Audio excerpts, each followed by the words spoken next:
Commanders fans, welcome back to the channel. You know this team is in the middle of building something special, and every single week it feels like the front office and coaching staff are finding new ways to sharpen the roster, patch holes, and make sure we keep heading toward winning football. Because let's be real, this fan base deserves results. It's been too long, and the culture in Washington has shifted.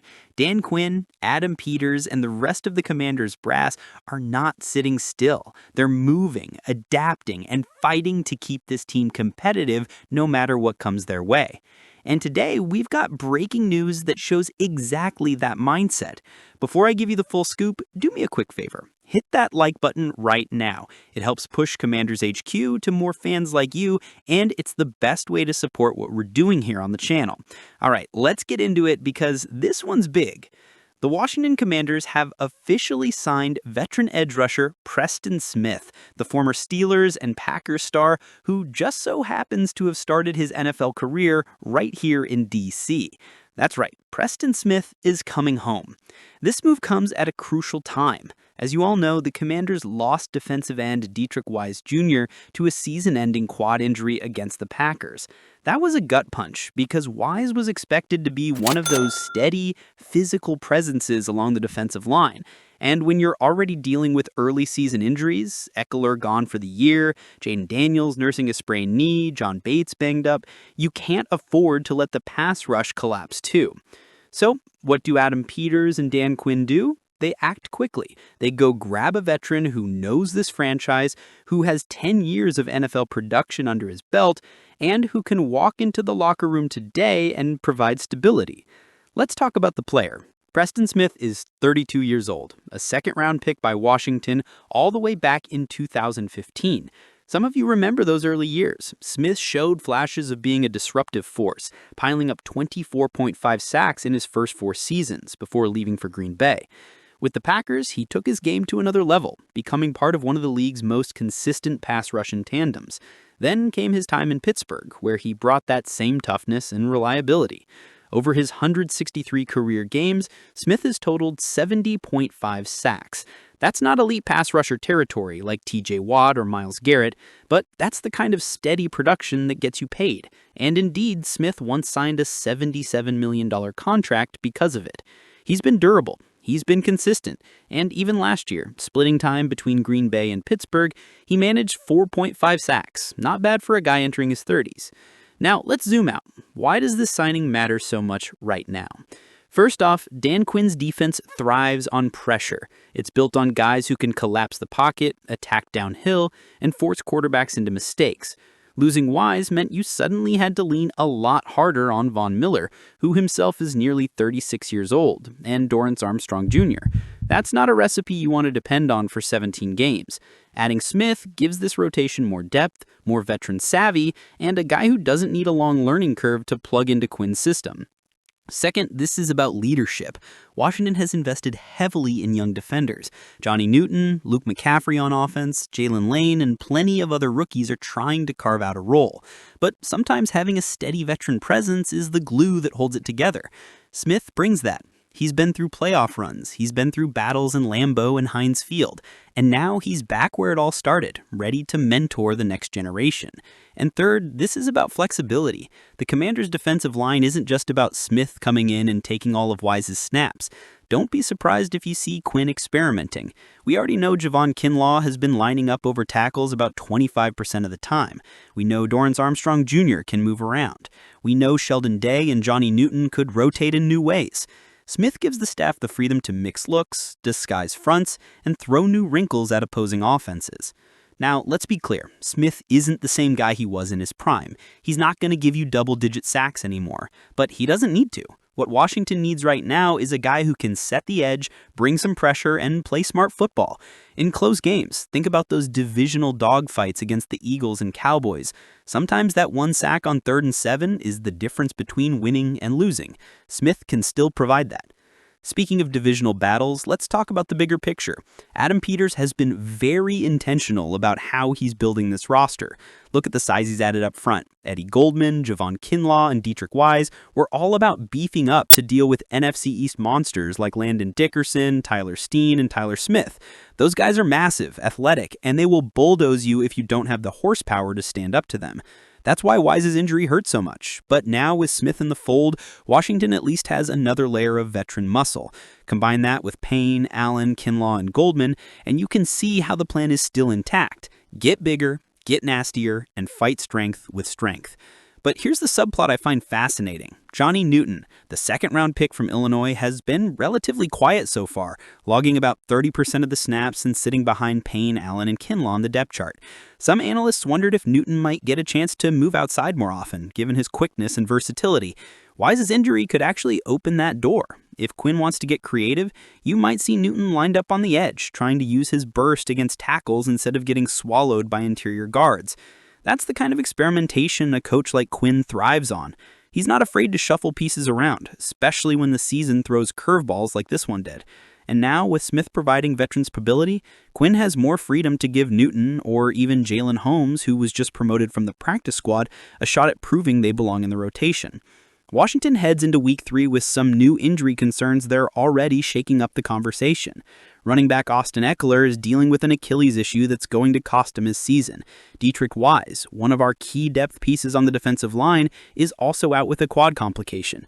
Losing both is tough, no doubt about it. But the headline that has the entire fan base holding their breath is the status of Jaden Daniels. Our star quarterback, the guy who's already changing the culture in Ashburn, suffered a knee sprain that has left his availability for Week 3 against the Las Vegas Raiders in serious question. When that kind of news drops, the first instinct for every fan is panic. Oh no, we can't win without him. But the reality is the Monday night disaster in Las Vegas might have actually made Washington's decision a whole lot easier. Let's talk about what happened with the Raiders. Hosting the Chargers with everything in front of them, they completely collapsed. Geno Smith had a nightmare outing with 3 interceptions. The big names that were supposed to carry the Raiders' offense, tight end Brock Bowers and running back Ashton Jeanty, were basically invisible. They looked disorganized, sloppy, and unprepared. What does that tell us? It tells us that this is not the type of opponent you risk the future of your franchise quarterback against. The Commanders don't need Daniels at 70% or even 80% to beat a Raiders team that is struggling this badly. Washington is coming in with extended rest, the game will be played at home in Landover, and the Raiders are limping in after a short week. The setup is there for the Commanders to win without pushing Jaden Daniels back onto the field before he's ready. And let's not forget, Marcus Mariota is here for a reason.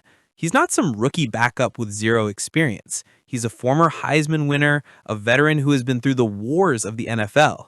Just last season, when he had to step in against the Carolina Panthers, he delivered a solid outing and showed he could manage the offense competently.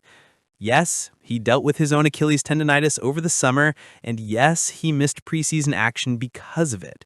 But since the season kicked off, Mariota hasn't appeared on the injury report once. He's healthy, he's available, and he's prepared to step in and do his job if the Commanders make the smart call to sit Daniels.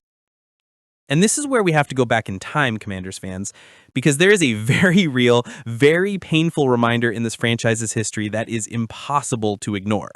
Robert Griffin III. RG3 was electric as a rookie in 2012. He had the entire city buzzing, won Offensive Rookie of the Year, and looked like he was about to take over the NFL. But then came the knee injury. Then came the decision to rush him back. Then came the playoff game against Seattle where he tore his ACL while trying to gut it out on a bad knee. From that moment on, he was never the same. The trajectory of his career and of this franchise was forever altered because of one reckless decision. Commanders fans, we cannot let history repeat itself. Jaden Daniels is the franchise. He is the piece that everything else is being built around. You do not gamble with the health of your franchise quarterback in Week 3 of a long season, especially against a Raiders team that looks as beatable as any team in the league right now. Some people will argue, well, what if this is a must-win game? What if the season depends on it? And I hear that argument, but let's be honest. This is not a playoff game. This is not an NFC East showdown with divisional implications. This is week 3 at home against a struggling opponent with a veteran backup available. If there was ever a game to play it safe, this is the one. If Daniels is 100%, sure, you start him. But if he's anything less than that, you protect him. You play the long game. Because if Washington is going to be a playoff contender this year, it's going to be because Daniels is under center in December and January, not because he limped through a mid-September game against the Raiders. And here's the other thing. If the Commanders can't beat this Raiders team with Marcus Mariota, then we have a much bigger issue on our hands. This roster has been built to compete, not to rely on one man to carry everything. The offensive line has Laramie Tunsil anchoring the left side. The run game, even without Eckler, still has talent. Deebo Samuel and Terry McLaurin are more than capable of taking pressure off whoever is at quarterback. And defensively, this group has been one of the most disciplined units in the league under Dan Quinn. This is the perfect opportunity for the rest of the roster to step up and show that the Commanders are not just Jaden Daniels and nothing else. It's a chance to prove that this is a well-rounded football team capable of winning games in multiple ways. So, Commanders fans, what does all of this mean? It means Washington isn't waving the white flag after losing Wise. They're fighting back. They're saying we're not going to let one injury derail our pass rush. It means they're doubling down on toughness, experience, and leadership. And it means this defensive front, even with all the moving pieces, still has the potential to be one of the most physical units in the NFC East. At the end of the day, Preston Smith's homecoming is more than just a signing. It's a statement.